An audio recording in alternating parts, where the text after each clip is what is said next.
Do you feel that it has been properly debated? Explain further.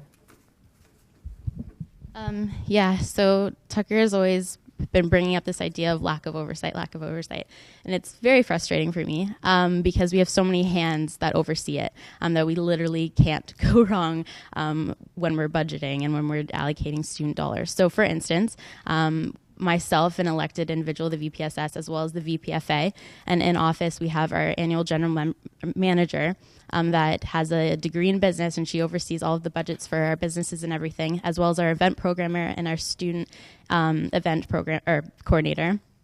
All initially do the budgets.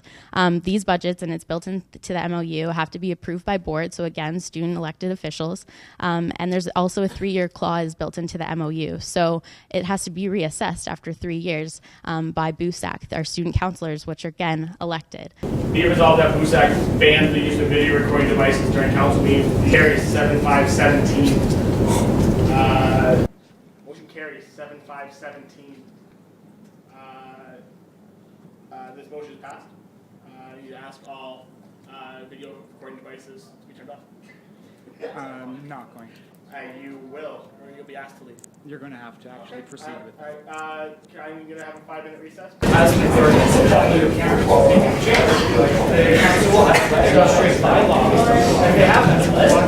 the 17 of these people abstain. Yeah.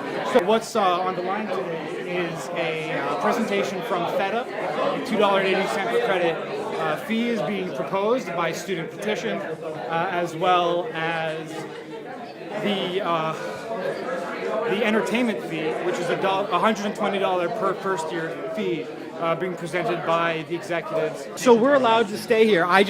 So when can I turn on and off the camera? At the beginning of a presentation. Well, how do you claim that authority? You were here for the motion and for the vote. Yeah. Did you capture that on film? Yes, I did. And can I ask you, speaking personally, how do you view this particular motion? I think it's a fucking joke.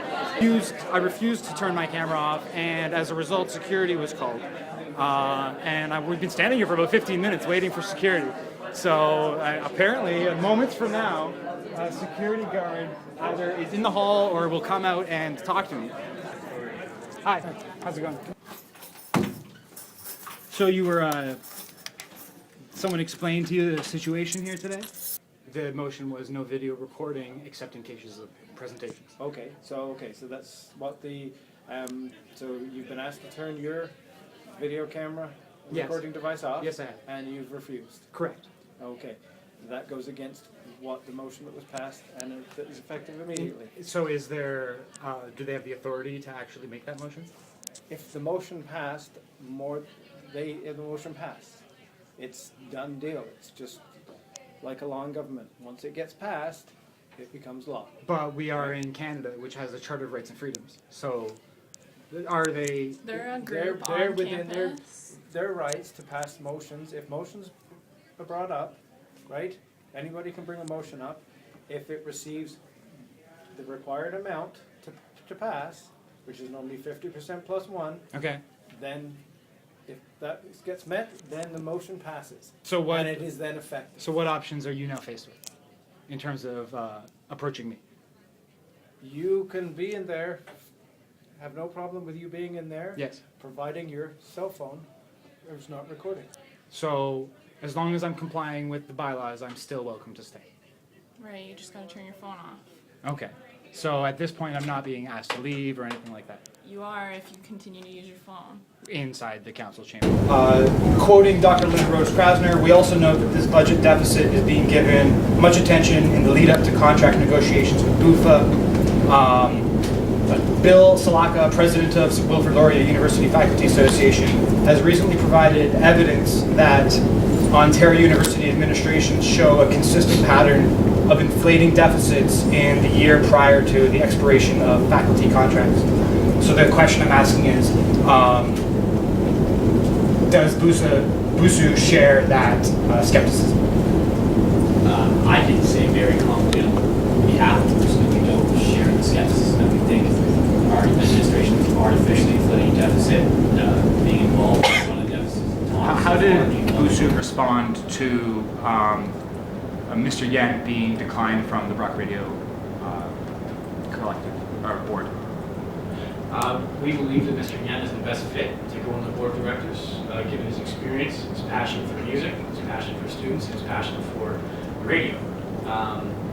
When Ms. Hunter abdicated from her seat on the BUSAR board, why did BUSAC not send a new slate at that time?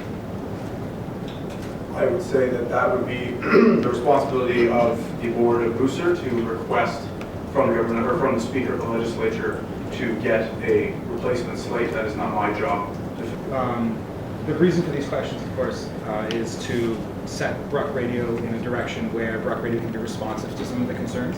So could you please let us know what your reasons for supporting the campaign were, and what are the next steps for Brock Radio in order to restore funding from your perspective? Yeah, my reason for supporting the campaign is I believe that it was more of a community-focused radio station than a campus-focused radio station.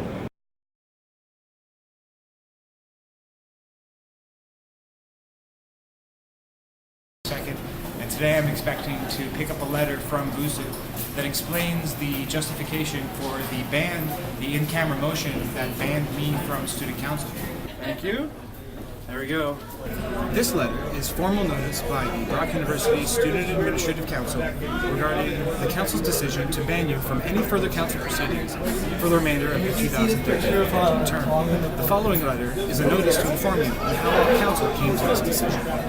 The council believes that the physical safety and psychological well-being of its membership should be top priorities during meetings. The council believes the actions you have taken in and out of council chambers have gone beyond the scope of fair criticism and have compromised that safety and well-being.